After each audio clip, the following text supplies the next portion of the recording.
আজকের আয়োজনে আমার সাথে আছেন দুজন অতিথি, আছেন সিনিয়র সাংবাদিক মোস্তফা ফিরোজ এবং আছেন রাজনীতি বিশ্লেষক ডাক্তার জাহিদুর রহমান। স্বাগত জানাচ্ছি আপনাদের দুজনকেই আজকের আয়োজনে। এই বিষয়টা নিয়ে শুরু করতে চাই, যেটি নিয়ে আসলে কথা হচ্ছে, বেশ আলোচনা হয়েও গেছে। এই কারণে আপনাদের কাছে একটু সার সংক্ষেপ বা আপনাদের সুনির্দিষ্ট মতামত একটু জানতে চাই যে প্রধান উপদেষ্টা যে সাক্ষাৎকারে, মেহেদী হাসানকে দেয়া সাক্ষাৎকারে যেটি বললেন যে আওয়ামী লীগ নিষিদ্ধ দল নয়, বৈধ দল, তাদের কার্যক্রম স্থগিত হয়েছে, যে কোনো সময় এর কার্যক্রম চালু হতে পারে। তারপরে আমরা যেটি দেখলাম রাজনৈতিক দলগুলোর মধ্যে বা রাজনীতিকদের মধ্যে নানান বক্তব্য, সমালোচনা, নিন্দা। বিএনপি স্থায়ী কমিটির সদস্য ডাক্তার জাহিদ তিনিও বললেন যে এই বক্তব্য নাকি প্রশ্ন তৈরি করেছে। অন্যদিকে আসিফ নজরুল বললেন যেটি থিওরিটিক্যাল বক্তব্য, তার ধারণা নির্বাচনের আগে উইথড্রয়াল হওয়ার কোনো সম্ভাবনা নেই, মানে নিষেধাজ্ঞা। এই হচ্ছে বক্তব্যগুলোকে একটু সংক্ষেপে যদি বলি, আসলে কি নির্বাচনের আগে এটি উইথড্রয়াল হওয়ার কোনো সম্ভাবনা আপনারা দেখেন, বা এমন কি হতে পারে যে সামনের নির্বাচনে আওয়ামী লীগ অংশগ্রহণ করছে? ডাক্তার জাহিদুর রহমান। ধন্যবাদ আপনাকে। এটার ব্যাপারে একটু বলে রাখা ভালো। মানে প্রধান উপদেষ্টা অনেক কিছুই বলেছেন। ইনফ্যাক্ট আওয়ামী লীগ এই নির্বাচনে পার্টিসিপেট করতে পারবে না এমন মন্তব্য তার ওখানে আছে, আবার সাথে এটাও আছে। এখন প্রথম কথাটা হচ্ছে, সরকার কি চাইলে আওয়ামী লীগের নিষেধাজ্ঞা উইথড্র করতে পারে?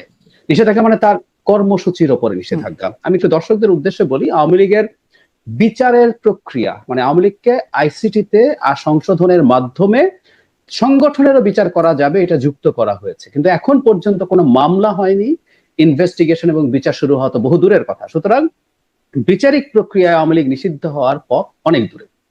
আওয়ামী লীগের কর্মকাণ্ড নিষিদ্ধ করেছে কিন্তু সরকার এক্সিকিউটিভ অর্ডারে, সন্ত্রাস দমনায় 2009-এ। আগে এটা ছিল না, নতুন করে অধ্যাদেশ জারির মাধ্যমে যুক্ত করা। আগে কিন্তু দল নিষিদ্ধ করে দেওয়া যেত, যেমন জামাত শিবিরকে শেখ হাসিনা 3 অগস্ট নিষিদ্ধ করত। এখন যেটা যোগ করা হয়েছে, চাইলে তার কর্মকাণ্ডও নিষিদ্ধ করা যায়। সুতরাং ওই 9-এর ওই সংশোধনীর মাধ্যমে তার কর্মকাণ্ড নিষিদ্ধ আছে সরকারের এক্সিকিউটিভ অর্ডারে, এবং বলছে বিচার চলা পর্যন্ত, এটা মৌখিকভাবে বলা। তার মানে টেকনিক্যালি সরকার চাইলে আওয়ামী লীগের নিষেধাজ্ঞা তুলে নিতে পারে। এবং আওয়ামী লীগ এখনো নির্বাচনে পার্টিসিপেট করতে পারছে না এবারকার, কারণ তার কর্মকাণ্ড নিষিদ্ধ আছে। একটা দল মিছিল করতে পারবে না, সমাবেশ করতে পারবে না, একটা দল মানুষের কাছে ভোটের জন্য যেতে পারবে না, সে কারণে সে নিষিদ্ধ। নিবন্ধন স্থগিত, ওই কারণে স্থগিত হয়েছে। এবং টেকনিক্যালি আওয়ামী লীগ এখনো নিষিদ্ধ দল না, এবং টেকনিক্যালি বিচারের পর, আইসিটিতে বিচারের পর প্রমাণিত হতে পারে আওয়ামী লীগ সংগঠন হিসাবে মানবতা বিরোধী অপরাধ করেনি, তাই তার উপরে আর নিষেধাজ্ঞা থাকবে না। এটা হতে পারে, সে বাতিল হবে না, এটা হতে পারে। এখন প্রধান উপদেষ্টা যেটা করেছেন, আমার কাছে যেটা মনে হয়, এটাকে আমরা এভাবে বলতে পারি, এটা আমেরিকার প্রসঙ্গে বলা হয়। তাইওয়ান ইস্যুতে একটা ইন্টারেস্টিং বিষয় আছে। যখন এই প্রশ্ন করা হয় আমেরিকান প্রেসিডেন্টদেরকে অনেক সময়, বা তাদের অবস্থা, সেটা হচ্ছে চায়না যদি তাইওয়ান ইনভেড করে আমেরিকা কি করবে। আমেরিকা বলে না যে সে তাইওয়ানের হয়ে যুদ্ধ করবে, আমেরিকা এটাও বলে না সে তাইওয়ানের হয়ে যুদ্ধ করবে না। এটাকে একটা স্ট্র্যাটেজিক অ্যাম্বিগুইটি, এরকম একটা টার্ম ব্যবহার করে। আমি ডক্টর ইউনূসের বক্তব্যের মধ্যে এরকম একটা ইস্যু দেখেছি। উনি যেমন বলছেন এবার পার্টিসিপেট করতে পারবে না, আবার তিনি এমন একটা কথা বলেছেন যেটা তাহলে তার সরকার এক্সিকিউটিভ অর্ডারে করেছে, ওটা উনি উইথড্র করে দিতে পারেন। কিন্তু যে কোনো দিন যদি উইথড্র করে দেন, তাহলে কিন্তু টেকনিক্যালি আওয়ামী লীগ এবার নির্বাচনে অংশগ্রহণ করতে পারে। সুতরাং উনি আসলে একটা অস্পষ্টতা প্ল্যান করেই তৈরি করেছেন বলে আমার ধারণা। নাহলে কিন্তু উনি বলতে পারতেন যে আওয়ামী লীগ প্ল্যানের উদ্দেশ্য কি আসছি, উনি কিন্তু বলে দিতে পারতেন যে বিচার পর্যন্ত আমরা তাকে এক্সিকিউটিভ অর্ডারে নিষিদ্ধ রাখছি, সুতরাং বিচার যেদিন শেষ হবে সেদিন যদি সে ছাড় পেয়ে যায়, তার এটা উঠে যাবে অটোমেটিকলি। উনি ওই পথে যাননি। এখন এই অ্যাম্বিগুইটির উদ্দেশ্য কি হতে পারে যদি পরিকল্পিত হয়ে থাকে? আমি মনে করি এই ধরনের আলাপ বা এক ধরনের কথাবার্তা বিভিন্ন দেশের পক্ষ থেকে আছে। ইনফ্যাক্ট বাংলাদেশে যদিও আমরা সেদিন দেখলাম ব্রিটিশ হাই কমিশনার বলছেন অন্তর্ভুক্তিমূলক বলতে, যেটা তারা ইন্ডিকেট করে, সেখান থেকে তারা সরে এসছেন, কিন্তু তারপর একটা চাপ আসলে আছে। এবং দেশের অভ্যন্তরে আমি মনে করি আওয়ামী লীগ আসবে কি আসবে না, আওয়ামী লীগের আসা উচিত হবে কি হবে না, এই আলোচনাগুলো আসলে কম বেশি আছে। এটা ঠিক পিওর একটা পলিটিক্যাল হিসাব নিকেশ। যখন দলগুলো নিজেদের মধ্যে প্রচুর ফাইট করছে, নানান রকম অজুহাত দিচ্ছে, এবং অস্বাভাবিক না উদ্ভট অজুহাত সামনে আনা হচ্ছে, শর্ত দেয়া হচ্ছে নির্বাচন নিয়ে, আমি ধারণা করি ডক্টর ইউনূসের মধ্যে খানিকটা বিরক্তি আছে। এবং সেই বিরক্তি যদি থেকে থাকে, তিনি এই আলাপটা সামনে এনেছেন এবং ইন্ডিকেট করছেন সেই দলটাকে, যে দলটা এখন অনেকটাই নানান রকম বাহানা তৈরি করছে নির্বাচনে যাব কি যাব নার জন্য। কারণ আওয়ামী লীগ যদি মাঠে আসে, টেকনিক্যালি বলছি, তাত্ত্বিকভাবে বলছি, সেই ক্ষেত্রে ওই দলটার উপরে সবচেয়ে বেশি চাপ তৈরি হবে, কারণ তার দ্বিতীয় দল হয়ে যাওয়ার, আমি একদম জামায়াত ইসলামের একদম কথা যদি সুনির্দিষ্ট করে বলেন, আপনি কি জামাত ইসলামের কথা আমি বলছেন? জামায়াত ইসলামের কথা বলছি। জি। আচ্ছা। এই দল যখন এখন দ্বিতীয় দল, এমনকি একটা হাইপো তৈরির চেষ্টা আছে, তারা নির্বাচিত হয়ে যেতে পারে, আওয়ামী লীগ যদি হুম। মাঠে আসে এই দলটার এই গুরুত্ব একেবারেই শেষ হয়ে যাবে। তো আমি কেন জানি শেষ না, হয়ে যাবে একটু এটুকুও শুনিনি, কেন এই দলটার গুরুত্ব শেষ হয়ে যাবে আওয়ামী যেমন লীগ ধরুন আসলে? তাদের হিসাবটা এরকম, আমি জানি, আমি নিশ্চিত নই, অনেকে অনেক সার্ভের কথা দিয়ে দেখাচ্ছে তাদের বিএনপির সাথে নেক টু নেক আছে, এবং যদি আওয়ামী লীগ না থাকে আওয়ামী লীগের অনেকে তাকে ভোট দেওয়ার সম্ভাবনা আছে, এইসব আলাপ আছে। কিন্তু আমার বিবেচনায় জামাতের ভোট এখনো আওয়ামী লীগের সাথে অনেক কম, আওয়ামী লীগের ভোট অ্যাটলিস্ট 20% আছে বলে আমি মনে করি। তো যদি সেটা হয়ে থাকে, তখন আসলে বিএনপির সাথে নির্বাচন নিয়ে যাবতীয় আলাপের কেন্দ্রে চলে আসবে আওয়ামী লীগ, ফাইট হবে বিএনপি আওয়ামী লীগের মধ্যে আবারও। জামাত এই যে এখন, খেয়াল করবেন গত কয়েক মাসে আমরা জামাত নিয়ে কথা বলতে বলতে তাদের পিআর, তাদের সমাবেশ করছে, জামাতি আলোচনার বিষয়। আমি বাংলাদেশে কতগুলো টকশো গত 1-1.5 মাসে করেছে আমি জানি না, যেখানে মূল বিষয় জামাত। আওয়ামী লীগ আসার সাথে সাথে জামাত দেখবেন ভ্যানিশ হয়ে গেছে সিনারিওতে। তো আমি জানি না, এটা এক ধরনের জামাতের উপরে চাপ। এই প্রশ্নটা তাহলে তো খুব যৌক্তিকভাবেই আসে, এত বিপুল ভোট যেই দলটির আছে সেই দলটিকে নির্বাচন করতে না দেয়া, সেটি কিভাবে যৌক্তিক হয়? এটা আসবো আপনার কাছে, হতে পারে। ডক্টর জাহিদ আসি। আমি আসবো, হ্যাঁ, সেটা যৌক্তিক হতে পারে, আমি সেই জায়গায়। জি, আমি আসি তাহলে। এই আলোচনাটা পুরনো আলোচনা, তারপরেও শুনবো আপনার কাছে। আমি জনাব মোস্তফা ফিরোজ, আপনার কাছ থেকেও ওই সম্ভাবনার কথা যেটি প্রধান উপদেষ্টা বলছেন, আওয়ামী লীগ কার্যক্রম চালু হতে পারে, এটা একটা যে কোনো সময় চালু হতে পারে সম্ভাবনা, আসলে কি সেই সম্ভাবনা আপনি দেখেন নির্বাচনের আগে? যেই প্রশ্নটি করছিলাম একই প্রশ্ন, এমন কি হতে পারে যে এই সামনের 26-এর নির্বাচনে অংশগ্রহণ করছে আওয়ামী লীগ? আমি তেমন আপাতত যে রাজনৈতিক পরিবেশ বাংলাদেশে, সেই পরিবেশটা দেখি না। ডক্টর ইউনূস যেহেতু নিউ ইয়র্কে বসে কথা বলছেন, সুতরাং সেখানে পশ্চিমা দেশে নিষিদ্ধ নির্বাচন করতে পারবে না, এই কথাগুলো মানে গণতান্ত্রিক না। এটা মেহেদী হাসান সম্ভবত উনি কিন্তু বলেছেন যে এটা কি গণতান্ত্রিক হলো, তখন কিন্তু তিনি একটু বেকায়দায় মানে একটা পরিস্থিতি তার জন্য। কারণ পশ্চিমা গণতন্ত্রে নিষিদ্ধ, ব্যান, নির্বাচন করতে দেবো না, এগুলি তারা পছন্দ করে না। আবার এইগুলিকে সরাসরি মানে বিপক্ষে বলাটা বাংলাদেশের রাজনৈতিক পরিস্থিতিটা এলাও হয় না। যেমন আসিফ নজরুল এখানে যত আজকে ঠিক ডক্টর ইউনূসের কথাটা যদি বলতেন তাহলে কিন্তু আজকে কিন্তু হইচই শুরু হয়ে যেত। কিন্তু যেহেতু বলেছেন যে কোনো সম্ভাবনা নাই, সুতরাং তিনি কিন্তু এখন একটা সেফ পজিশনে আছে। সুতরাং তিনি বলছেন তার ধারণা, এটি কিন্তু বারবার এমফাসাইজ করছেন, যেটি আমার ধারণা, এবং তিনি ডক্টর ইউনূসের বক্তব্যকে বলছেন থিওরিটিক্যাল, মানে এটাও একটু বিশ্লেষণ শুনতে চাই। থিওরিটিক্যাল বক্তব্য মানে কি? থিওরিটিক্যাল, উনি তো মানে আসলে সবই মানে খুব কূটনৈতিক চালে কথাবার্তা বলেছেন, স্ট্রেট কিন্তু বলেনি। বলছেন যে হতে পারে, সম্ভাবনা আছে, আওয়ামী লীগ নির্বাচন করতে পারবে না, আওয়ামী লীগ পারবে। এই সবগুলির মধ্যে একটু প্যাচ আছে, এই কারণে যে সম্ভবত আমি যেটা গেস করি, তিনি হয়তো বলতে চাচ্ছেন যে আওয়ামী লীগ দলগতভাবে নির্বাচন করতে পারবে না, তার প্রতীক নেই। কিন্তু আবার আওয়ামী লীগ পারবে কিভাবে? আমরা যদি পাকিস্তানের উদাহরণটা টানি, যে পাকিস্তানও কিন্তু এরকম ইমরানের দল পিটিআই কিন্তু এরকম একটা বিপদের মধ্যে পড়ছিল, যে নির্বাচন কমিশন তার প্রতীকটা যখন স্থগিত করে দিল, তখন আর দলগতভাবে তারা নির্বাচন করতে পারলো না। তখন তারা কি করলো? তখন তারা স্বতন্ত্র হিসেবে ইলেকশন করলো।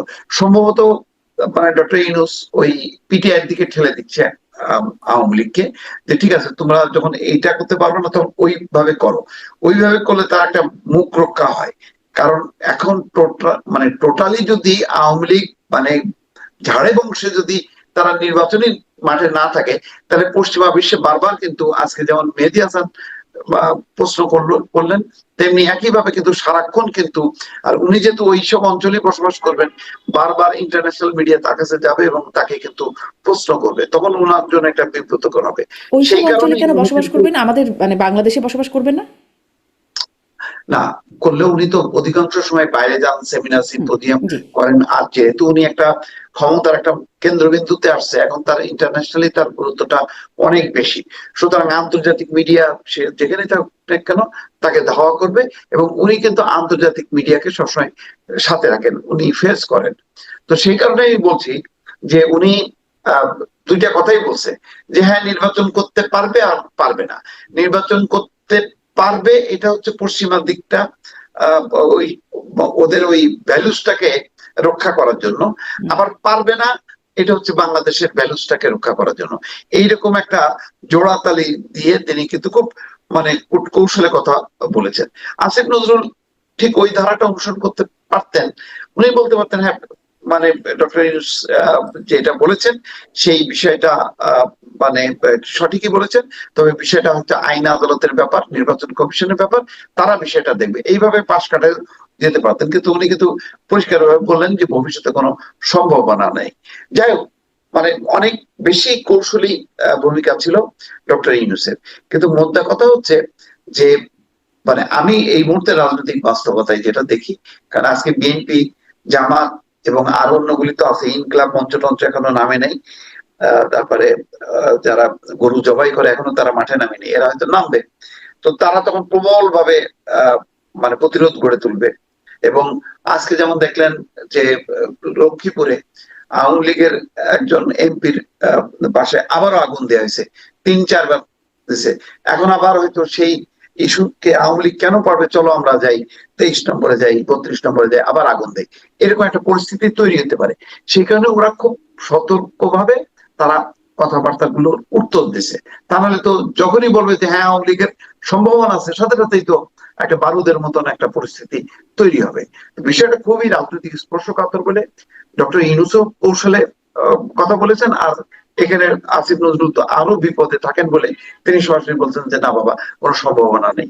এরকম একটা পাশ কাটানো একটা অবস্থা। কিন্তু বাস্তবতা আমার যেটা মনে হয় যে আগামী নির্বাচনে এই বাস্তবতায়, যে বাস্তবতায় আওয়ামী লীগের নির্বাচনের সম্ভাবনা নেই, আওয়ামী লীগের নির্বাচনের সম্ভাবনা না থাকার পরেও নির্বাচনটা যথেষ্ট মানে কি বলে খুব সহজ হবে, সাবলীল হবে, উৎসব মুখর হবে, যে আওয়ামী লীগ নেই বলে আমরা খুব উৎসবের সাথে নির্বাচনটা করবো, তাও কিন্তু হচ্ছে না। এখানে একটা বাস্তবতা তৈরি হয়ে গেল।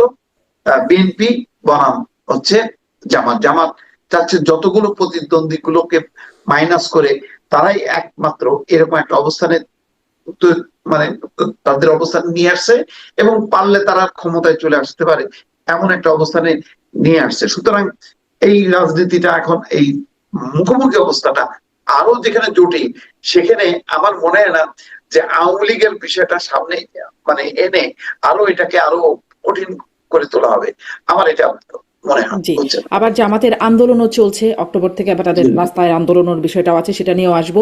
আওয়ামী লীগ যদি থাকার সম্ভাবনা না থাকে, আওয়ামী লীগ যদি নির্বাচন, যেটি আসলে বুঝতে পারছি বর্তমান বাস্তবতা আপনারা বলছেন, তাহলে আওয়ামী লীগ আসলে এই সময় কি করবে? একটা খবর দেখছি অক্টোবর ঘিরে নাশকতার আশঙ্কা, গণমাধ্যমের খবর, এবং আওয়ামী লীগ মরণ কামড় দিতে চায়। আমি এই প্রসঙ্গটায় আসি, কিন্তু ডাক্তার জাহিদের কাছ থেকে ওটা একটু সংক্ষেপে শুনে নেই যে যদি আওয়ামী লীগ দ্বিতীয় স্থান অর্জন করার মতো বা বিপুল ভোট তাদের থেকে থাকে, তাহলে সেই দলটিকে নিষিদ্ধ করে রাখা বা নির্বাচনে না যেতে দেওয়াটার যৌক্তিকতা আপনি ছোট করে যদি বলেন, যেহেতু এটা অনেক আলোচনা হয়েছে। জি, আবার একটু বলতে চাই, সেটা হলো মানে একটা গণতান্ত্রিক ব্যবস্থায় কোন দল কাজ করতে হলে তাকে গণতান্ত্রিক ব্যবস্থা মেনে চলতে হবে। ধরুন বাংলাদেশে 20% লোক চুরি করতে শুরু করলো, তো আমরা কি পেনাল কোড ঠিক করে বলবো যে চুরি করা বৈধ? 20% লোক তো চুরি করে, আমরা সেই পেনাল কোড চেঞ্জ করে বলবো না। আমাদের এখানে চুরি চুরি থাকবে, এটা অপরাধ থাকবে, এবং এই অপরাধের শাস্তি হবে। আমি একটা খুব কাছাকাছি উদাহরণ দিই, একদম চোরের বিচার হবে, তারপরে সে নির্বাচনে অংশগ্রহণ করবে, সমস্যা কোথায়? যদি চোরদের একটা দল থাকে একই কথা, মানে আমরা তো বৈধ করবো না, মানে আমরা আওয়ামী লীগকে আজ দল কেন বলছি, আবার বলছি কিন্তু বিচারের জায়গায়। কিন্তু আমি আমার চোরদেরকে এত মানুষ কেন সমর্থন করে? ইটস ফ্রাস্ট্রেটিং ফর মি, আমি আসলে জানি না। করে করে করে না তা না, করে। আমি আসছি, আমি আপনাকে জিনিসটার উদাহরণ দিই। ধরুন জার্মানিতে ঠিক 20%-এর উদাহরণ, গত নির্বাচনে এএফডি বলে একটা দল 20% ভোট পেয়েছে। এর আগের নির্বাচনে 10%, মানে 5 বছরের বা 4 বছরের মাথায় তাদের উন্নতি ডাবল হয়ে গেছে তাদের। মজার ব্যাপার, 2021 থেকে তাদের বিরুদ্ধে একটা ইনভেস্টিগেশন চলছে, কোর্টে মামলা চলছে, আর দ্যাটস এ হাই প্রবাবিলিটি এই দলটা ফ্যাসিস্ট প্রমাণিত হলে সে নিষিদ্ধ হয়ে যাবে। 20% সমর্থনের দল, তার মানে হচ্ছে একটা গণতান্ত্রিক ফ্রেমওয়ার্কে সমর্থন কত বিষয় না, গণতান্ত্রিক ফ্রেমওয়ার্কের কতগুলো, আমার যদি সময় থাকে আমি আপনাকে ধরে ধরে দেখাতে পারবো। আওয়ামী লীগ কোনো পলিটিক্যাল দল না, পলিটিক্যাল পার্টি হওয়ার যা যা ক্রাইটেরিয়া, ডিকশনারি মিনিং যদি কেউ খুঁজে বের করে, they will find it easily. So আমি আবারও বলছি, যদি আমাদের আইসিটিতে প্রমাণিত হয় যে আমাদের মানবতা বিরোধী অপরাধের সাথে দল হিসাবে আওয়ামী লীগ যুক্ত ছিল, দল হিসাবে, ব্যক্তি তো থাকেই, ব্যক্তি বিচার হচ্ছে, দল হিসাবে তারা যদি যুক্ত থাকে, এটা যদি প্রমাণ হয়, তাহলে আসলে সেই গণতান্ত্রিক এই ফ্রেমওয়ার্কে কাজ করতে পারবে কিনা সেই সিদ্ধান্ত নেওয়া যাবে। ডেমোক্রেসি মানে এই না যে সবাইকে আমি সুযোগ দিব। ধরুন হিজবুত তাহরির, শারমিন, ধরে নেন আপনি যে তাদের 20% সমর্থন হয়ে গেল, হিজবুত তাহরিরকে কি আমরা তখন রাজনীতি করতে পারমিট করবো না? কারণ সে কিন্তু আমাদের জনসমর্থন যদি 30% তার থাকে, আমরা না বলার কে?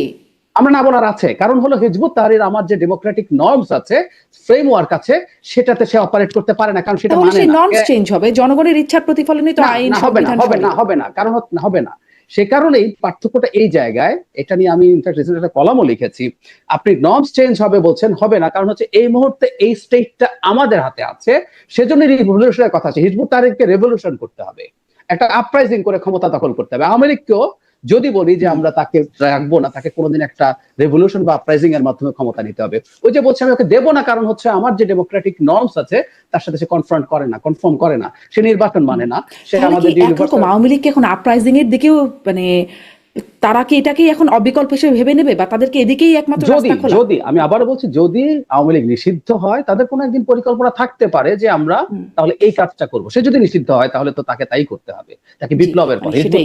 এই 20% লোক তাহলে কি করবে? আপরাইজিং এর জন্য প্রস্তুতি নেবে? আমি একটু আমি মনে করি, আমি সেটা আবার মনে করি না। আমি মনে করি এটার একটা বিরাট একটা অংশ অন্যান্য দলকে ভোট দেবে আস্তে আস্তে, এবং তাদের দলের অনেক নেতা যারা ক্রিমিনাল না, যাদের বিরুদ্ধে ফৌজদারি মামলা নেই, তাদের অনেকেও বিভিন্ন দলে চলে যাওয়ার সম্ভাবনা আমরা দেখছি। অলরেডি সেই আলামত দেখা যাচ্ছে। তাদের সাথে সাথে তাদের সমর্থকদের অনেকে চলে আসবে, সেই সম্ভাবনা আছে।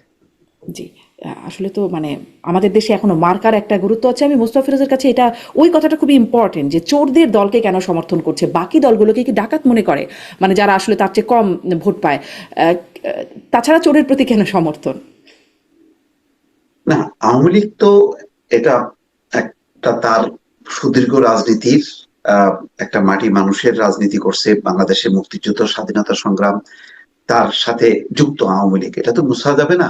সুতরাং এই রকম একটা দলকে, ঐতিহ্যবাহী একটা দলকে কোনো এক নেতৃত্বের মানে কি বলে, তার ভুলের জন্য পুরো দলকে নিষিদ্ধ করা যায় না। এটা কোনো গণতান্ত্রিক নীতির মধ্যে পড়ে না, আন্তর্জাতিক ভাবে ওইটা সমর্থন যোগ্য না। দেখেন, জাতিসংঘ যখন নাকি গণহত্যার ব্যাপারে একটা দলিল তুলে ধরলো, তারা কিন্তু এটাকে বলছে যে কতজন মারা গেছে, সবকিছু বলার পর একটা কথা কিন্তু বলছে যে যারা গণহত্যার সাথে যুক্ত তাদের বিচার হবে, কিন্তু দলকে নিষিদ্ধ করা যাবে না। এই কথাটা কেন বলছে? কারণ তারা জানে বাংলাদেশের রাজনীতিতে এখন শেখ হাসিনাকে পরাজিত করার সমস্ত পক্ষ যেহেতু আছে, সুতরাং তারা এইরকম একটা দাবি তুলতে পারে। কারণ আওয়ামী লীগ নিজেই একটা এরকম একটা কাজ করছে যে জামাতকে নির্বাহী আদেশে তারা নিষিদ্ধ করছে। দেখেন, 15 বছর ধরে তারা নিষিদ্ধ কেন করেনি কিন্তু ওই ডেমোক্রেটিক ভ্যালুসটা তারা মাথায় আছে বলেই অনেক চাপ ছিল কিন্তু আওয়ামী লীগের উপর, শেখ হাসিনার উপর বারবার আসছে যে কেন জামাতকে নিষিদ্ধ করা হচ্ছে না। কিন্তু বারবার কিন্তু দেখবেন যে শেখ হাসিনা কিন্তু এড়িয়ে গেছে। কিন্তু শেষের দিকে তো আর তাদের মাথা ঠিক ছিল না, তখন একটা চূড়ান্ত ফ্যাসিজমের দিকে তারা গেছে এবং সেই ভুলটা তারা করছে। এখন ওই ভুলটা ধরে যদি আমি এখন করতে যাই, আজকের বাস্তবতায় মনে হবে যে আওয়ামী লীগ তো এখনই একটা সুযোগ, ওটাকে আমি ফ্যাসিবাদের সংজ্ঞা দিয়ে আমি নিষিদ্ধ করি। তো 10 বছর পরে যখন আবার ওইরকম মনে হবে যে আচ্ছা, জামাত বিএনপি তো ফ্যাসিস্ট দল, এটা তো এই কাজগুলি, অনেকগুলো পয়েন্ট তখন কিন্তু আওয়ামী লীগ সমর্থকরা বা অন্য কোনো শক্তি যদি ক্ষমতায় থাকে তারা কিন্তু বের করে কিন্তু ওই সুযোগটা নেবে, রাজনৈতিক অপব্যবহারের সুযোগটা পাবে। সেই কারণেই কিন্তু যে আর আওয়ামী লীগ মানে কি? আওয়ামী লীগ মানে তো শেখ হাসিনা না, আওয়ামী লীগ মানে তো এই লুটেরা পাচারকারী দল না। আওয়ামী লীগ মনে করেন একদম গোপালগঞ্জের একদম তৃণমূলে বা শরীয়তপুরের তৃণমূলে যে লোকটা বসবাস করতেছে, সে তো মনে প্রাণে বসবাস করে যে হাসিনা তো ভুল করছে, এটা তো বঙ্গবন্ধু ঠিক আছে, আওয়ামী লীগ ঠিক আছে। তা তো একটা আওয়ামী লীগ তো অনেক লম্বা ইতিহাস, সেই ইতিহাসের কোনো না কোনো অংশে সে দেখছে আওয়ামী লীগকে, সেই আওয়ামী লীগ সে ভালোবাসে, শ্রদ্ধা করে। সে মনে করে যে আওয়ামী লীগের বর্তমান নেতৃত্ব ভুল। এখন বর্তমান নেতৃত্ব ভুল বলে তার যে বিশ্বাস আওয়ামী লীগের প্রতি, সেই দলটাই নিষিদ্ধ হয়ে যাবে, তাহলে তার তো রাইটসটা সংকুচিত হলো। সেটা তাহলে কিভাবে প্রোটেক্ট হবে? সেটা কি কোনো রাষ্ট্রবিজ্ঞানে আছে যে আমি আওয়ামী লীগ করি, আওয়ামী লীগ ভালোবাসি, আওয়ামী লীগ করতে চাই, কিন্তু আওয়ামী লীগের আমি মনে করেন 2 লাখ লোককে আমি পছন্দ করি না, তো 2 লাখের পরেও তো মানে 2 লাখ মানে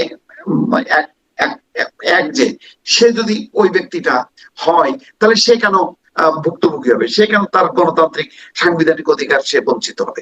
অনেকগুলো প্রশ্ন আছে, ফলে বিষয়টা কত সোজা না। আমরা হয়তো আমাদের ওই চেতনা দিয়ে আমরা বলতে পারি, কিন্তু দেখেন সেই চেতনাটাও যদি করেন, সেই আগস্টের সেই চেতনা যারা এখন, তাদের ব্যাপারে পারসেপশনটা কি, সেই পারসেপশনের ব্যাপারে যদি এখন ভোট নেওয়া যায়, দেখা যাবে যে গণঅভ্যুত্থানের নেতারা ওই সময় তাদের যে জনসমর্থন, আজকে কিন্তু তারা জিরোতে। ঠিক এমন এরকমই আপনি যা বলছেন তারা ডাকসু নির্বাচনেও জিততে পারে না, জাতীয় নির্বাচন তো দূরের কথা, ডাকসু নির্বাচনেও জিততে পারে না। তাই এইভাবে যে নামছে, তো ভবিষ্যতে তারাও তাদের চরিত্রটা কি দাঁড়াবে, তাদেরও তো একটা ইতিহাস ঐতিহ্য আছে। এখন ধরেন সেই ইতিহাস ঐতিহ্য নেই, তারা চাঁদাবাজ, তারা দুর্নীতিবাজ। এখন দুর্নীতিবাজ চাঁদাবাজ বলে কি আপনি ওই জুলাই অভ্যুত্থানের সমস্ত নেতাদের রাজনৈতিক অধিকার, সাংবিধানিক অধিকার আপনি এটা কি ক্লোজ করে দেবেন? এটা কি হয়? হয় না। ওই সমর্থক, জুলাই চেতনার সমর্থকরা আছে তো, তা আমরা যেমন মনে করি যে আচ্ছা ওরা ছেলেবেলে এগুলি মানে করেনি, কিন্তু শেখ হাসিনার পতন আন্দোলনের যেই চেতনা, সেই চেতনাটা ঠিক আছে। তাহলে সেই চেতনার অনুসারী, সেই চেতনাকে ধারণ করার, লালন করার অধিকার আমার আছে। সেই অধিকারটা তো আপনি খরচ করে কেড়ে নিয়ে বলতে পারেন না যে না, টোটালটাই ষড়যন্ত্র, টোটালটাই। আমার মনে হয় আপনি একদম স্পষ্ট করেছেন আপনার অবস্থান, জনাব মোস্তফা ফিরোজ। এই যে আপনি বলছিলেন যে মানে জনসমর্থনের কথা, ইনোভেশনের যে জরিপ, যেটি সম্প্রতি প্রেস সচিবও খুব দেখালেন যে 78% মানুষ মনে করে এই সরকারের অধীনে সুষ্ঠু নির্বাচন হবে বা আস্থা রাখছে এই সরকারের উপরে। ওই ইনোভেশনের ঠিক ওই জরিপটাতেই দেখা যাচ্ছে যে বিএনপি এবং জামাতের ভোট গত 6 মাসে কমেছে এবং ভোট বেড়েছে, বেশ ভালোই পরিমাণে বেড়েছে আওয়ামী লীগের। আমি আসলে ওই প্রশ্নটা একটু ডাক্তার জাহেদকেও যেটি করছিলাম, যে ডাক্তার জাহেদ বলছিলেন যে তাদের হয়তো এখন এরকম একটা প্রস্তুতি নিতে হতে পারে, বা যদি তারা ভাবে সেরকম একটা জায়গায় যে তাদের একটা প্রতি বিপ্লব বা প্রাইজিং, তারাও কেউ দিকে যাবে। আমি মাঝে মাঝে আওয়ামী লীগের নেতাদেরকে এই প্রশ্নটা করি যে তারা যখন বলেন এগুলো সব ষড়যন্ত্র হয়েছে, তখন আমি প্রশ্ন করি, ধরলাম যদি ষড়যন্ত্র হয়, ষড়যন্ত্র না করে আসলে উপায় ছিল কোনো? সাধারণভাবে নির্বাচন করার সুযোগ নাই, অতএব ষড়যন্ত্র না করে উপায়টা কি? মানে ক্ষমতা পরিবর্তনের বা নির্বাচন জয়ী হয়ে ক্ষমতায় আসার উপায়টা কি? এখন আওয়ামী লীগের সামনেও আসলে উপায়টা কি যদি ষড়যন্ত্র, সহিংসতা না করার? কারণ অক্টোবর ঘিরে নাশকতার আশঙ্কা করছে, মরণ কামড় দিতে পারে আওয়ামী লীগ, এরকম খবর আসছে, আজকে যুগান্তরের হেডলাইন দেখছিলাম। তারা করবে কি এখন এই 20% লোক নিয়ে? জনাব মোস্তফা ফিরোজ, আপনার কাছে তো শুনবো, জনাব ডাক্তার জাহিদের কাছে শুনি। জি ডাক্তার জাহিদ। জি, আমি মোস্তফা ফিরোজ ভাই যেটা বললেন এই প্রসঙ্গে আরো একটা কথা একটু বলতে চাই। মানে আবারও মানে উইকিপিডিয়া যে কেউ খুঁজলেই পাবেন যে বিভিন্ন সময় ইউরোপের মাটিতে, আমেরিকার মাটিতে কতগুলো রাজনৈতিক দল ব্যান্ড হয়েছে। আবারও বলছি, শুধু সেই দ্বিতীয় বিশ্বযুদ্ধোত্তর সময় নাৎসি পার্টি বা ফ্যাসিস্ট পার্টি ব্যানিং এর কথা বলছি না, রিসেন্ট সময়। আমি আবারও বলছি যে কেউ can find it out, FD band হতে পারে, অল্টারনেটিভ ফর জার্মানি, বাংলা মানে ইংরেজিতে এটা ট্রান্সলেশন। ওর 20% ভোট এবং গত 5 বছরে তার ডাবল হয়েছে সমর্থন। ওই আলাপ কিন্তু জার্মানিতে কেউ করছে না। জার্মানি আমাদের চাইতে গণতন্ত্রের দিক থেকে অনেক বেশি প্রতিষ্ঠিত, অনেক বেশি বিকশিত দেশ। এই আলাপ জার্মানিতে কেউ করছে না যে 20% লোকের ভোটাধিকার, তার অধিকার ক্ষুণ্ণ করা হয়েছে কিনা। ব্যাপারটা খুব সিম্পল। কিন্তু আবার ডক্টর ইউনূসকে থেকে কৌশলী হতে হচ্ছে, মানে পশ্চিমা বিশ্বে গিয়ে কৌশলী উত্তর হতে পারে, কারণ আমরা তো আসলে গরিব দেশ, আমাদেরকে চাপ দেওয়া যায়। আমি আপনাকে যে কথাটা বলছি, আমি আবারও বলছি, আমি বলছি না আওয়ামী লীগ এটা হয়েছে। আওয়ামী লীগ যদি সুষ্ঠু বিচারে প্রমাণিত হয় দল হিসেবে সে মানবতা বিরোধী অপরাধ করেছে, that's my point, have you got it? আমি যেহেতু সালিশ মানছি, আমি যেহেতু আইসিটিতে যাচ্ছি, আমি সালিশ মানলে যদি প্রমাণিত হয় যে আওয়ামী লীগ এটা করে নাই, আই উইল অ্যাকসেপ্ট ইট। যদি প্রমাণিত হয় যে সে এটা করেছে, তাহলে পৃথিবীতে বহু উদাহরণ আছে, ফর গডস সেক। গণতন্ত্র মানে ক্রাইম এগেইনস্ট হিউম্যানিটি করবে একটা দল, মানবতা বিরোধী অপরাধ করবে দলগতভাবে, তাকে রাজনীতি করতে দিতে হবে। It's not democracy. এখন সেটা তো আপনি বলছেন ওই যে প্রমাণিত হলে তারপর, কিন্তু নিয়মটা তো, আইনটা তো এরকম যে প্রমাণিত হবার আগ পর্যন্ত সে ইনোসেন্ট। আমি জাস্ট তর্কের খাতিরে কথাগুলো জিজ্ঞাসা করছি। আমি আপনার সাথে দ্বিমত করছি না, কিন্তু আমরা কেউ বলছি যে আওয়ামী লীগ নিষিদ্ধ হতেই পারে না যেহেতু 20% সমর্থন আছে। That's a wrong argument. আমি এই আর্গুমেন্টটাকে চ্যালেঞ্জ করছি। আমাদের গ্লোবাল ট্রেন্ড মানে ডেমোক্রেসি মানে হচ্ছে ডেমোক্রেটিক ফ্রেমওয়ার্কের মধ্যে আপনাকে চলতে। যেমন আমি একটু অপ্রাসঙ্গিক হলেও বলি, রিসেন্টলি আমি এটা নিয়ে কথা বলছি, জামায়াতে ইসলামী বা অন্যান্য ইসলামী দল যদি বলে ক্ষমতায় গিয়ে আমি শরিয়া কায়েম করব, আমার যদি এক্সিস্টিং কনস্টিটিউশনের সাথে কনফ্লিক্ট করে, সে যদি আমাদের human declaration, universal declaration of human right নষ্ট করে, এবং অ্যাবভ অল, কারণ কোন শরিয়ার দেশ নেই পৃথিবীতে যেটাতে নির্বাচনী ব্যবস্থা স্বতঃস্ফূর্ত আছে, তো যদি সে নির্বাচনী ব্যবস্থা ধ্বংস করে, তাহলে আমি এই প্রশ্ন করছি ওই দলও আমার এখানে পলিটিক্স করতে পারবে কিনা। কারণ আমার এই কনস্টিটিউশনাল ফ্রেমওয়ার্কে যদি কনস্টিটিউশনাল ফ্রেমওয়ার্কে সে রাজনীতি করে নির্বাচন করে ক্ষমতায় আসতে হয়, কতগুলো বেসিক্স তাকে মানতে হবে। এই কারণে আমি হিজবুত তাহরিরকে রাজনীতি করতে দেই না, কারণ ও বলছে আমি খেলাফত কায়েম করবো, আমি তোমার এগুলোকে সবগুলোকে কুফরি মনে করি, নির্বাচন সেজন্য আমি বলছি তুমি রাজনীতি করতে পারো না। তার সমর্থন 30% হলে আমি আসলে দেব না। This is how it works. কিন্তু ওইখানে আসলে প্রশ্ন, মানুষ যদি ভোট দিয়ে জামাতে ইসলামীকে নেয়, জামাত যদি বর্ণবাদী রাজনীতি করেছে, আমেরিকাতে যখন বর্ণবাদী ঘোষণা ভাবে কে কে কে রাজনীতি করতে গেছে, আমরা এই প্রশ্ন কেউ করে নাই যে ওর যদি সমর্থন ও জনগণের সাথে কানেক্ট করে করতে পারে তাহলে ওকে রাজনীতি করতে দেয়া হোক, ও নির্বাচন করুক। না, দেয়া হয় নাই। কারণ আমার হাতে যতদিন এই ডেমোক্রেটিক স্টেটের মানে কন্ট্রোল আছে ততদিন পর্যন্ত আমার রুলস অফ দ্য গেম মেনে চলতে হবে। আর না মেনে চললে যেটা হয়, ইরানের রেভলিউশন হয়েছে, সেখানে রেভলিউশন করে সে তার মতো করে সরকার করে নিয়েছে। এর আগে বলশেভিকরা করেছে, চায়নাতে হয়েছে, তাদের মতো করে করবে। এখন আমি আওয়ামী লীগের ওই প্রশ্নে আসি।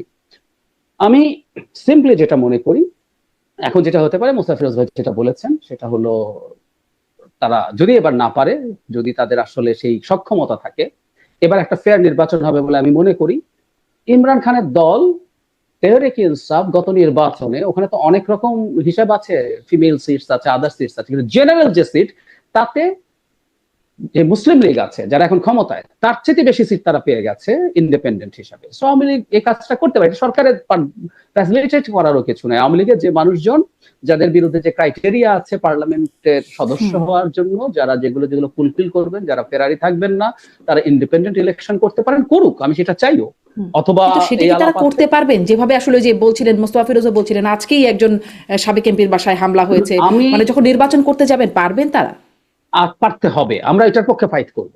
আমি এই যে বলছি যে যেহেতু এই জায়গাটা এখন এখানে আছে, তাদেরকে শুধু সেটা না, যে কেউ ধরুন জেলে যারা আছে, যারা সরকারের কাস্টাডিতে আছে, পলাতক না, তারা যদি ইলেকশন করতে চান, তারা ইলেকশন করতে পারা উচিত, পারবেন তো। একইভাবে যারা ফেরারি থাকবেন না, যদি বাইরে পালিয়ে আছেন, তার বিরুদ্ধে যদি মামলা হয়, আপনি খুব ভালোভাবে জানেন যে নৈতিক স্থলনজনিত কারণে 2 বছরের অন্তত তার কনভিকশন হতে হবে অ্যাটলিস্ট লোয়ার কোর্টে। সেই প্রসেসের আগ পর্যন্ত তিনি নির্বাচন করতে পারেন, এবং সেই রাইট সরকারকে, এবং নির্বাচন করতে গেলে তাদের স্মুথলি যাতে তারা নির্বাচন করতে পারে সেই রাইট অবশ্যই এনশিওর করতে হবে। আমরা একটা কথা রিপিটেডলি বলছি, যে কিছুদিন আগে সাবেক রেল মন্ত্রী ছিলেন মিস্টার হুমায়ুন, তার হাতে যে হাত কড়া পড়ানো, আমরা কি বলতে চেয়েছি? হতেই পারে উনি বড় ক্রিমিনাল, হতেই পারে উনি আওয়ামী লীগের বিরাট দুর্নীতিবাজ, হতেই পারে আওয়ামী লীগের মন্ত্রী ছিলেন, খুব ভালো ছিলেন বলে আমি অনেস্টলি বলি, আমি মনে করি না উনি চলে গেছেন দুনিয়া থেকে। কিন্তু তার উপরে যে ন্যায় বিচার আমরা চাইবো, আমরা ওনার জন্য ন্যায় বিচার চাইছি। একটা এরকম মুমূর্ষ রোগীকে ঠিক মতো চিকিৎসা না দেওয়ার অভিযোগ আছে, তার হাতে হাত কড়া পরিয়ে রাখার অভিযোগ, এমনকি ওনার ডেড বডির হাত কড়া ছিল। সো আমরা এগুলো নিয়ে আমরা প্রতিবাদ করবো। ঠিক একইভাবে আওয়ামী লীগের যে মানুষজন ইলেকশনে পার্টিসিপেট করতে চায়, তার রাইট নিশ্চিত করতে হবেই, এটা নিয়ে কোনো এদিক সেদিক হতে পারবে না। সেটা যদি না হয় তাহলে এই সরকার মারাত্মক অপরাধ করবে। এবং এই মানে এই সরকারের অন্যায় করলে হয়তো আগের সরকারের অন্যায় এভাবেই জাস্টিফাইড হয়ে যাবে, যে সবাই তো আসলে অন্যায় করে। এটি আসলে নিশ্চয়ই খুবই দুঃখজনক। লোকজনের বিরুদ্ধে হরে দরে খুনের মামলা দিচ্ছে, এগুলো করে তো আগের মতো পরিস্থিতি তৈরি করা হলো। 300 জনের নাম, এর মধ্যে সবাই খুনের মামলায় আছে, বিরাট বিরাট ক্রিমিনাল আছে, ধরেন সে দুর্নীতি করেছে, টাকা পাচার করেছে, আমরা তাকে সেই মামলা দিয়েই অনেক শাস্তি দিতে পারতাম। ধরে ধরে সবার নামে করছে, এগুলো তো আওয়ামী লীগের একই প্রবণতা। এবং এটা এগুলোই হয়তো মানে ওই যে ইনোভেশনের জরিপে যেটা হচ্ছে যে আওয়ামী লীগ যদি থাকে তাহলে আওয়ামী লীগের ভোট বাড়ার কারণ হিসেবে কাজ করতে পারে। জানি না, আমি আবার সেটা মনে করি না। আমি ভোট বাড়ার কারণ আমার একটা ডিফারেন্ট ব্যাখ্যা আছে, আমি ধারণা করি এটা। আমাদের প্রথম কথা হচ্ছে, আমাদের এই অঞ্চলের জরিপকে আমি খুব একটা পাত্তা দেই না। পাত্তা কেন দেই না? প্রসিডিউরাল প্রবলেম না, ইনোভেশন বা এই যে যারা যারা এটার সাথে ছিল, ভয়েস অফ রিফর্ম বা ব্রেইন, এগুলোর সম্পর্কে আমি খুব ভালো মতো জানি, তারা খুবই প্রফেশনালস। কিন্তু আমি সবাইকে বলবো, দর্শকদেরকেও আহ্বান জানাবো, যে ভারতে গত বছর যে নির্বাচন হলো 24-এ, সেই নির্বাচনের আগে ভারতের যে পোলগুলো হয়েছে, জরিপগুলো হয়েছে, এমনকি এক্সিট পোলগুলো তো অনেক বেশি সঠিক হওয়ার কথা বলা হয়। কংগ্রেস নেতৃত্বাধীন যে ইন্ডিয়া জোট, যারা 264 সিটস পেল, তার কাছাকাছিও প্রেডিক্ট কেউ করে 200-র নিচে বিজেপি আগের মতোই জিতে যাচ্ছে, এসব ছিল। সো প্রথম কথা হচ্ছে, আমি এটা করি না একটা কারণে, প্রসেস না, আমার ধারণা এটা আমাদের এই অঞ্চলের মানুষজন জরিপেও খুব সঠিক তথ্য দেয় না, মন খুলে সঠিক কথা বলেন না। আওয়ামী লীগের ক্ষেত্রে যে 4% বাড়লো, এটার আমার একটা ব্যাখ্যা হচ্ছে এরকম, যখন প্রথমবার 4 মাস বা 3 মাস আগে জরিপ হয়েছিল, তাদের অনেকে যারা আওয়ামী লীগ করেন, তারা হয়তো সংকোচে অনেকে বলেননি। কারণ আমি আওয়ামী লীগের পার্সেন্ট মানে সমর্থন বাড়ার কারণ দেখেন, এই 4% নতুন, তারা আওয়ামী লীগে ছিলেন আগে, হয়তো এটা প্রকাশ করেননি, এখন প্রকাশ করেছেন, এটা আমার ধারণা। জি, এখন প্রকাশ করলেন কেন, সেটাও তো নিশ্চয়ই পরিস্থিতি দেখেই প্রকাশ করার একটা অবস্থা তৈরি হয়েছে। এখন যাই তারা হোক, একটু সেই সাহস আলোচনায় এখন না যাই, একটু এদিকেও আসে জনাব মোস্তফা ফিরোজ, যে আরো একটি বক্তব্য ডক্টর মোহাম্মদ ইউনূসের, যে এটাও শোনা যায় যে তাকে 5 বছর, 50 বছর বা আজীবনও মানুষ চাইছে। এর সাথে মিলিয়ে একটু প্রশ্ন করতে চাই, মির্জা ফখরুল ইসলাম আলমগীর নিউ ইয়র্কে তিনি যে বক্তব্য বললেন যে তিনি শহীদ জিয়ার প্রতিচ্ছবি দেখতে পাচ্ছেন ডক্টর ইউনূসের মধ্যে। ডক্টর ইউনূস যেভাবে কাজ করছেন বা করতে চান, দূরদৃষ্টি সম্পন্ন, শহীদ জিয়াও মানে সেরকম তিনি একটা প্রতিচ্ছবি বা সেরকমই একটা বিষয় দেখতে পাচ্ছেন, যেন শহীদ জিয়ার কথাই শুনতে পাচ্ছেন এরকম।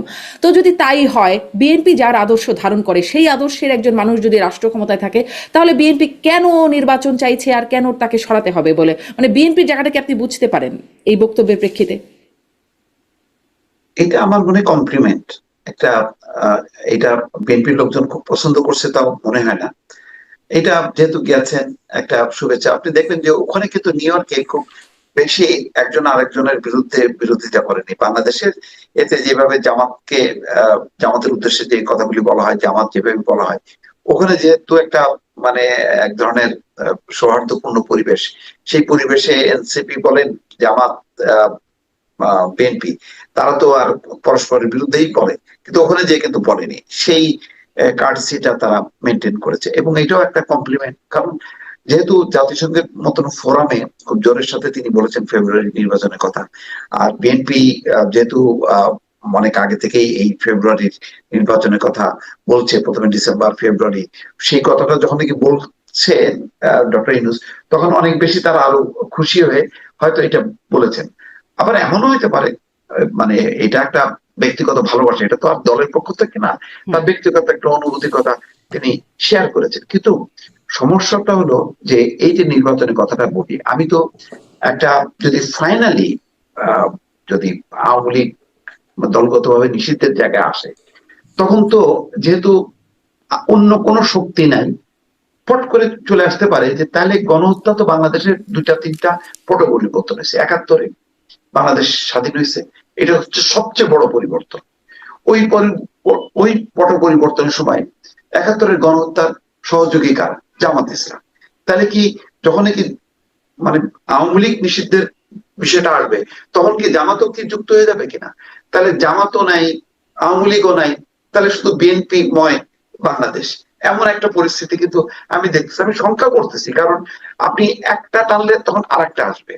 তো সেই কারণে এই আদৌ এই পুরো প্রক্রিয়াটা কিভাবে দেখা হবে, কোনভাবে দেখা উচিত, এটা নিয়ে আমার মনে হয় আরো গবেষণা করা উচিত। কারণ মানে এখন মনে হচ্ছে যে সবচেয়ে বাংলাদেশের গত 50 মানে 54 বছরে সবচেয়ে বড় গণহত্যা হয়েছে মানে 24-এ, যেটা আওয়ামী লীগের দ্বারা সংগঠিত হয়েছে।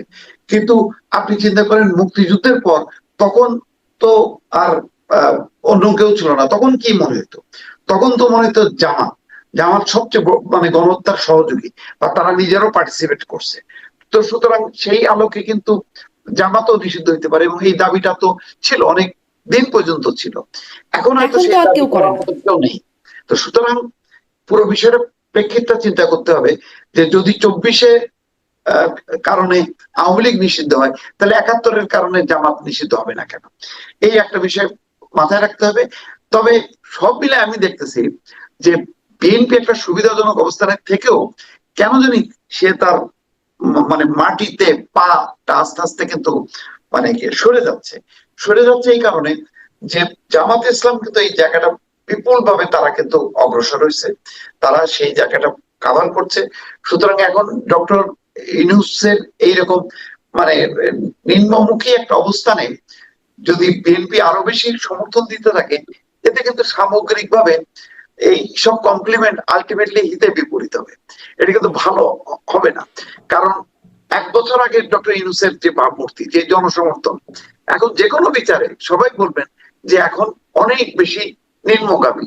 তো নিম্নগামী একটা অবস্থানকে যদি বিএনপি এখন সাপোর্ট করতে থাকে, তাহলে এমনিতেই জামাত আন্দোলনে আছে, ফোকাস পয়েন্টে আছে।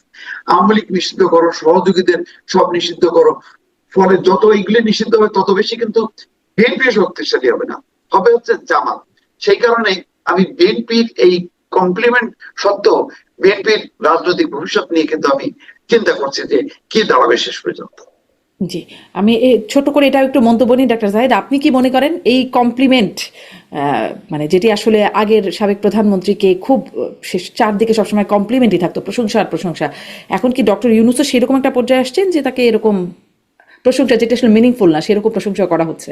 আর বিএনপির আমার মনে অবস্থানটাকে আপনি হয় কিভাবে দেখেন আমার কমপ্লিমেন্টের মনে হয় প্রেক্ষিতে? না, জি এবং এই তুলনাটা একেবারেই ভুল হয়েছে আমি মনে করি। কারণ হলো, ডক্টর ইউনূসকে আমরা যে সমালোচনা করি, ঠিক সেই জায়গায় জিয়াউর রহমান প্রশংসিত হতেন। দুজন একেবারেই উল্টো চরিত্রের মানুষ। কেন? জিয়াউর রহমান একজন ডুয়ার ছিলেন। ওনার যা চিন্তা ভাবনা ছিল, যতটুকু ছিল, উনি বলার চাইতে উনি এটা করে দেখিয়েছেন, কাজ করতেন। ঠিক এই জায়গায় আমরা ডক্টর ইউনূসকে সমালোচনা করি। উনি মোটিভেশনাল স্পিকারের মতো অনেক মোটিভেশন দেন, অনেক কথা বলেন, কিন্তু উনি আসলে পদক্ষেপ নেন না। আমাদের এই দেশ চালানোতে তার সমস্যার যে জায়গা হয়েছে, মূলত তিনি পদক্ষেপ নেন না, উনি কাজ করেন না বলেই অভিযোগ আমাদের। সেই তুলনাটাই ঠিক হয় বলে আমি মনে করি। কিন্তু উনি এটা একটা পলিটিক্যাল জায়গা থেকে বলেছেন বলে আমার ধারণা, যেহেতু সামনে নির্বাচন আছে, সরকারের সাথে অন্তত আমি বলছি না কোনো এক্সট্রা সুবিধা, কিন্তু কোনো রকম কোনো বোঝাপড়ায় যাতে সমস্যা না থাকে, সরকারের দিক থেকে যাতে কোনো নেগেটিভ অ্যাটিটিউড না থাকে। কারণ ডক্টর ইউনূসের এক ধরনের বিরক্তির প্রবণতা ছিল বিএনপির প্রতি, আমরা দেখেছি। ইভেন ফেব্রুয়ারিতে লন্ডন থেকে ফিরে আসার পর মনে করছিলেন অনেকে এটা কেটে যাবে, না কেটে যায়নি। বিশেষ করে ঢাকা সিটি কর্পোরেশনের মেয়রকে কেন্দ্র করে বা বিভিন্ন সময়ে সরকারের অন্তত একটা অংশ আছে যাদের সাথে বিএনপির এক ধরনের টানাপোড়েন হয়তো আছে। আমি ধারণা করি মির্জা ফখরুল ইসলাম আলমগীর এই কথাগুলো বলার মাধ্যমে অন্তত একটা লিস্ট আন্ডারস্ট্যান্ডিং যাতে থাকে, র্যাপোটা থাকে, সেই জন্যই বলেছেন, এর বেশি কিছু না। এবং তুলনাটা ভুল, আবারও বলছি। জি, একটু এই প্রসঙ্গে আসি যে মানে বিএনপির অবস্থান নিয়ে জনাব মোস্তফা ফিরোজ যেরকম বলছেন, বিএনপিকে খুব আগে যেমন আমরা জানতাম আপোষহীন নেত্রীর দল বিএনপি, এখন সবকিছুতে একরকম আপোষ বা এরকম প্রশংসা করে চলবার একটা জায়গায় দেখা যাচ্ছে বলে অনেকে এটার একটা সমালোচনাও করছেন। সেখানে আমি আসলে অন্য একটা প্রসঙ্গে যেতে চাই, সেটা হচ্ছে যে জনাব মাহফুজ আলম, বর্তমান উপদেষ্টা, তথ্য উপদেষ্টা, তিনি যে বললেন যে সবকিছু ভাগ বাটোয়ারা হয়ে গেছে, কোনো মানে তিনি একজন তথ্য উপদেষ্টা, তিনি গণ অভ্যুত্থানের মাস্টার মাইন্ড খ্যাত তথ্য উপদেষ্টা, তিনি যখন এই কথাটা বলছেন, এটির কি কোনো প্রতিবাদ বা কেউ কি করছেন যে আসলে না এটি ভুল তথ্য? জনাব ডক্টর জাহিদুর রহমান দেখেছেন এরকম খুব শক্ত প্রতিবাদ, নাকি এটা একরকম অ্যাকনলেজ করে? আপোষহীনের প্রশ্ন আসে। বিএনপি এই মুহূর্তে খুবই ডেলিকেট একটা সিচুয়েশনে আছে। বিএনপি সম্ভবত এরকম ডেলিকেট সিচুয়েশন আগে কোনোদিন ছিল না। ধরুন, যেমন নির্বাচনের ডেট দিচ্ছে না, বিএনপি কি মাঠে নেমে সারা দেশের কয়েকটা বড় শহর অবরোধ করে নির্বাচনের ডেট দিতে পারতো না? খুব ভালোভাবে পারতো। কিন্তু সমস্যা হচ্ছে এই যে বিএনপি কতটুকু বল প্রয়োগ করবে, কতটুকু চাপ প্রয়োগ করবে, সেটা নিয়ে তার নিজের মধ্যে কনফিউশন আছে। এটা আমার ধারণা একজন অ্যানালিস্ট হিসাবে। কারণ এই সরকার ফেল করে ফেললে আবার দেশের নির্বাচনটাই আনসার্টেইন হয়ে যেতে পারে। কারণ দেশে বহু লোকজন এসব খেলার জন্য বসে আছে, ডক্টর ইউনূসকে সরিয়ে ফেলে এখানে অমুককে বসাবেন, তমুককে বসাবেন, অথবা একজন ভিন্ন জেনারেলকে এনে একটা মিলিটারি ইন্টারভেনশন করাবেন। বাস্তব হবে কিনা ডিফারেন্ট ডিবেট, কিন্তু একটা কেওস এবং এই সরকারকে সরিয়ে ফেলে এরকম একটা কিছু চেষ্টা তাদের থাকে। ডক্টর ইউনূসের যাবতীয় ব্যর্থতা যদি থাকে, অন্তত গত কয়েকদিনে আমরা দেখব, গত কয়েক মাসে তিনি নির্বাচনের পক্ষে, ফেব্রুয়ারিতে নির্বাচনের পক্ষে খুব টাফ ভাবে দাঁড়িয়েছেন। তো ডক্টর ইউনূসের সমালোচনা যেমন করতে হবে, একই সাথে ডক্টর ইউনূসকে এত বেশি বিপদে ফেলা যাবে না যে তাকে চলে যেতে হবে ধরনের পরিস্থিতি তৈরি হয়। সো বিএনপি খুবই ডেলিকেট একটা জায়গায় এই মুহূর্তে আছে, সেজন্য সে অনেক কিছু করে উঠতে পারবে না। নাম্বার 2 হচ্ছে, আপনি যে কথাটা বললেন মাহফুজ আলমের বক্তব্য, আমি মনে করি আসলে এই বক্তব্যটার মধ্যে সেই অর্থে তেমন কোনো মেজর নেগেটিভ কিছু নাই। কারণ হলো, আওয়ামী লীগকে যদি সরাতে হয়, আওয়ামী লীগের সাথে খুবই বেশি কানেক্টেড লোকজনকে যদি সরাতে হয়, তাহলে যারা উঁচু পর্যায়গুলোতে যাবেন, তার মানে হলো 2008-9 সালের আগের দিকে যাদের রিক্রুটমেন্ট হয়েছে, তো ওর মধ্যে আপনি আসলে খুঁজে আনতে গেলে দিনের শেষে এই ধরনের মানুষগুলোই থাকবে যারা বিএনপি বা জামায়াত ইসলামী করেন। তখন তার এনসিপি ছিল না। তো কিন্তু আমার এরকম তো ধারণা খুঁজে হচ্ছে, এনে আসলে বিএনপি বা জামাতপন্থী হয়ে গেছে, তাদের মধ্যে খুঁজে এনে দেখা গেছে তারা বিএনপি জামাতপন্থী, এমনটা না। তিনি বলছেন চোখের সামনে ভাগ বাটোয়ারা হয়ে গেছে, মানে ভাগ বাটোয়ারা করার জন্যই করা হয়েছে। আমি ঠিক জানি না। হ্যাঁ, এমনি এটা সত্য, প্রশাসনে হয়েছে। এবং জনাব মাহফুজ আলম যেটা বলেন নাই, এনসিপিরও বিরাট একটা ভাগ ছিল, এনসিপির নিজের দল ছিল না। আমি একটা প্রশ্ন তাহলে মানে মাহফুজ আলমকে করতাম। ধরুন, আমরা সবাই ভালো মতো জানি শেখ হাসিনার সময়ে একজন সচিবও কি ছিলেন যিনি শেখ হাসিনার স্নেহধন্য বা কৃপাধন্য হন নাই? শেখ হাসিনাকে ব্লাইন্ডলি সাপোর্ট না করে কারো পক্ষে সচিব হওয়া সম্ভব ছিল? প্রথম দিন চোখ বন্ধ করে সব সচিবকে আপনার বাদ দিয়ে দেওয়া দরকার ছিল। এমনকি আপনি চাকরিচ্যুত করতে পারেন। সরকারি চাকরি আইনে চাকরির বয়স 25 বছর হলে আপনি তাদেরকে চাকরি থেকে সরিয়ে দিতে পারেন, একদম একজনও চাকরিতে থাকবে না। হয়নি তো। আলাপ আছে এনসিপি এবং স্টুডেন্টরা, তাদের সাথে প্রচুর ডিল টিল হয়ে সেই সচিবরা রয়ে গেছে। তো সবার স্টেক আছে, এই সময় সবাই তার লোক রাখার চেষ্টা করেছে আমি মনে করি। হ্যাঁ, বিএনপি করেছে, জামাত করেছে, এমনকি এনসিপি এবং স্টুডেন্টরা, তখন এনসিপি হয়নি, স্টুডেন্টরা সেই চেষ্টা করেছেন, তাদেরও প্রচুর লোক আছে। মানে সবারই ভাগ বাটোয়ারার কথা আছে। জনাব মোস্তাফিরোজ, আপনি আসলে এই বক্তব্য কিভাবে দেখছেন? ভাগ বাটোয়ারা হয়েছে, এটি বিএনপি জামাত নিজেরাও অভিযোগ করেন। এই অভিযোগটা করেছিলেন যখন নাহিদ ইসলাম মন্ত্রী ছিলেন, মানে উপদেষ্টা ছিলেন, আসিফ মাহমুদ তিনিও করেছেন, এখন মাহফুজ আলম বলছেন একদম ভাগ বাটোয়ারা হয়েছে, চোখের সামনে ভাগ বাটোয়ারা হয়েছে। কিভাবে দেখছেন এবং এর বিরুদ্ধে কোনো অবস্থান নাই কেন? অ্যাকনলেজ করে নিচ্ছেন সবাই? মানে এটা ছাড়া তো আসলে উপায় মানে বিকল্প কি ছিল? মানে আপনি ধরেন যদি এই ফ্যাসিবাদের সহযোগী বলেন, ধরেন সচিবরা একটা দায়িত্ব পালন করছে, অতিরিক্ত সচিবরা কি করেনি? জয়েন্ট সেক্রেটারিরা করেনি? ডেপুটি সেক্রেটারিরা করেনি? ডেপুটি সেক্রেটারিরা তো ডিসি হিসেবেই ছিল। তারপরে অ্যাসিস্ট্যান্ট সেক্রেটারি করেনি? তারা তো ইওনো হিসেবে ছিল। তা আপনি এই মানে assistant secretary, senior assistant secretary, deputy secretary, joint secretary, additional secretary এবং সেক্রেটারি, এই পুরো 15 বছরে কিন্তু এই তাদের উত্থান এবং অনেকের নিয়োগ। তো আপনি এত মানে ধাপগুলি আপনি সরাই দিয়ে ফ্যাসিবাদ মুক্ত কিভাবে করবেন? প্রশাসন ওই জায়গাগুলোতে কে বলবে? শুধু তো প্রশাসন না, পুলিশ থেকে শুরু করে আপনি বিভিন্ন বাহিনী থেকে শুরু করে আপনি তো যদি হয় তাহলে ওই মেজর থেকে শুরু করে একদম উপর পর্যন্ত ছেড়ে ফেলতে হয়। তাহলে তো একটা পঙ্গু আপনার মানে পুলিশ প্রশাসন সেনাবাহিনী সবকিছুই তো পঙ্গু হয়ে যায়। এটার বিকল্প কি ছিল? মানে আপনি মানে এটা তো কম্বল বাঁচতে গেলে তো মানে লোম বাঁচতে গেলে বলেন না, কম্বলই তো থাকে না। তো এরকম একটা অবস্থা ছিল। তো 15টা বছর মাথায় রাখা দরকার, এক যুগেরও বেশি সময় ধরে, এই এক যুগের বেশি সময় ধরে এই শেখ হাসিনার শাসন আমলেই সবাই নিয়োগ হয়েছে, বদলি হয়েছে, পোস্টিং হয়েছে, সুবিধাজনক অনেকগুলি জায়গা তারা আসছে। এগুলিকে বাদ দিয়ে আপনি কিভাবে পারবেন? পারা সম্ভব হয়নি। যার কারণে হয়েছে কি, এই প্রশাসনটাই যেহেতু একটা সুবিধাবাদী তার ভিত্তিতে তারা গড়ে উঠছে। তো যখন এই রাজনৈতিক পট পরিবর্তন হয়েছে, তখন ওই যে বলা না গুপ্ত, সবাই ও না ও তো আসলে ও ছিল জামাতের, কিন্তু কি করবে, আওয়ামী লীগের কারণে চুপ করেছিল, আচ্ছা সে আমার। ও ছিল আসলে বিএনপির, কিন্তু ও তো আসলে একটু মানে দেখাইতে হয়েছে যে আওয়ামী লীগ, সুতরাং ওকে। এইভাবেই তো ভাগ বটারা হয়েছে। এখানে নীতি নৈতিকতা, ওই আদর্শ, ওই চেতনা, এটা তো আর দেখেন, এটা তো মানে বিপ্লব হয়নি, এটা একটা গণঅভ্যুত্থান হয়েছে, একটা চাপের বুকে পড়ে গেছে। এখন সুশীলা কালকে কি করবেন? আপনি নেপালের কথাটা চিন্তা করেন তো, সব বাদ দেবে। সে বলছে ভাই আমি এটা পারবো না, নির্বাচন হোক, ওই নির্বাচিত পার্লামেন্ট সব করবে, আমি এখন সংবিধানে হাত দেবো না। তাদের হলো সবচেয়ে বড় সমস্যা সম্ভবত পিয়ার, যে পিয়ার বারবার ঘন ঘন 17 বছরে 13 বার সরকার পরিবর্তন হয়। তো বলছে যে নির্বাচিত সরকার করুক। এখন এই আপনি 15 বছরের এই জঙ্গল যদি আপনি সাফ করেন, তাহলে তো কেউ নেই। ওই জায়গাটা কারা পূরণ করবে?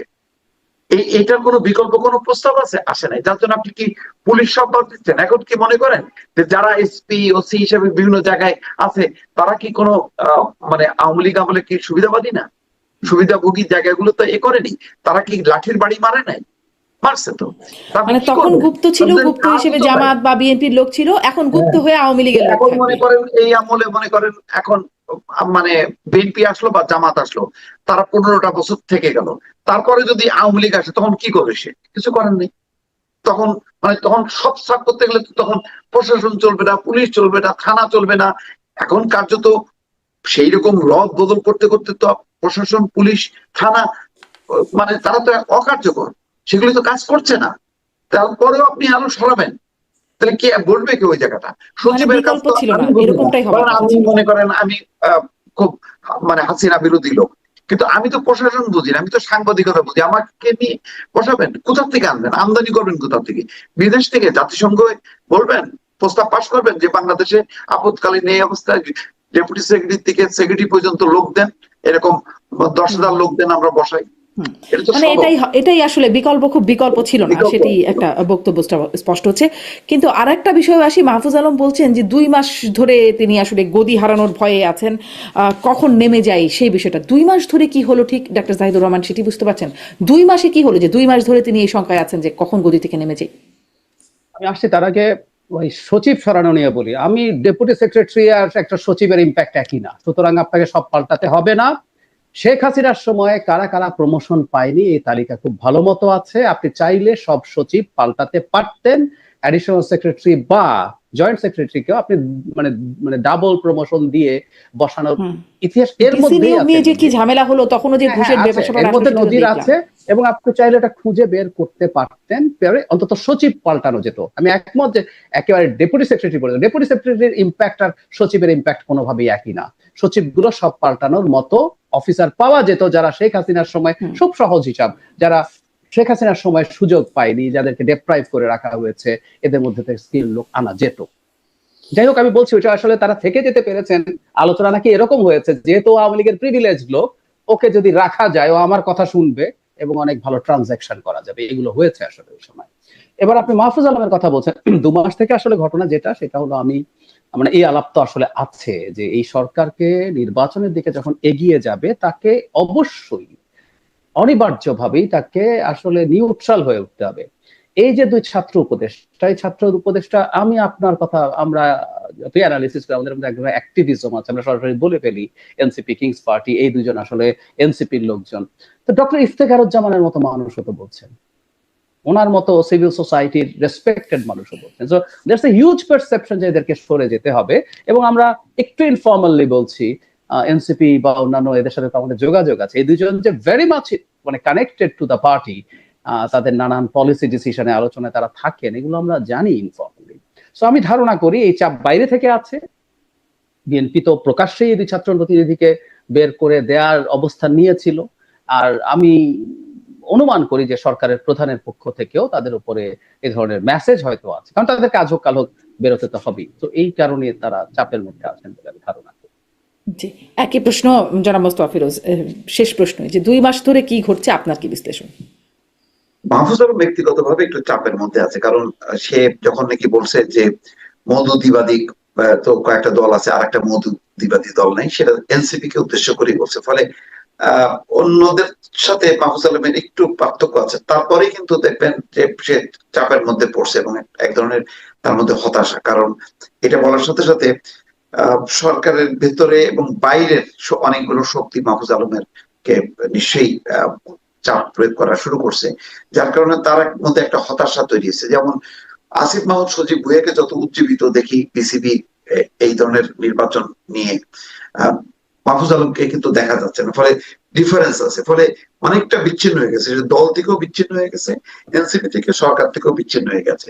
তবে এই সমাধানটা তিনি নিজেই করতে পারতেন, নিজেই রিজাইন করলে তো জিনিসটা ল্যাডার চুকে যায়। এত তো মানে ওনার অপেক্ষা করতে হবে কেন? এই যাকে নিয়োগ দিছে ডক্টর মোহাম্মদ ইউনূস তো নিজে বলেন যে ছাত্ররা আমাকে নিয়োগ দিছে। তো যারা নিয়োগ দিছে তাদেরকে কিভাবে উনি চাকরিচ্যুত করেন? বলেন কিভাবে যে তুমি চলে যাও? কারণ তারাই তো তাকে নিয়োগ দিছে, ছাত্ররা। তো সেই কারণে এটা হলো নিজের থেকে এখন এগোতে হবে, যে ডক্টর মোহাম্মদ ইউনূস বলতে পারছেন না, কারণ ছাত্রদের অবদান, ছাত্ররা তাকে বসাইছে বারবার বলতে বলতে, যে তিনি ছাত্রদের দ্বারা নিয়োগ প্রাপ্ত হয়ে ছাত্রদেরকে স্যাক করতে পারেন না। সুতরাং ছাত্রদেরকে এখন সিদ্ধান্ত নিতে হবে যে আমরা কি এই ক্যাবিনেটে থাকলে এই ক্যাবিনেট কি আসলে নিউট্রাল, অন্তর্বর্তী, নিরপেক্ষ, এটা হয় কি হয় না, এইটা বুঝে তাদেরকে সিদ্ধান্ত নেওয়া উচিত। জি, অনেক ধন্যবাদ জনাব মোস্তফা ফিরোজ, অনেক ধন্যবাদ ডক্টর জাহিদুর রহমান, আপনাদের দুজনকেই ধন্যবাদ। দর্শক এতক্ষণ সাথে থাকবার জন্য আজকের মতো শেষ করছি, বিদায় নিচ্ছি।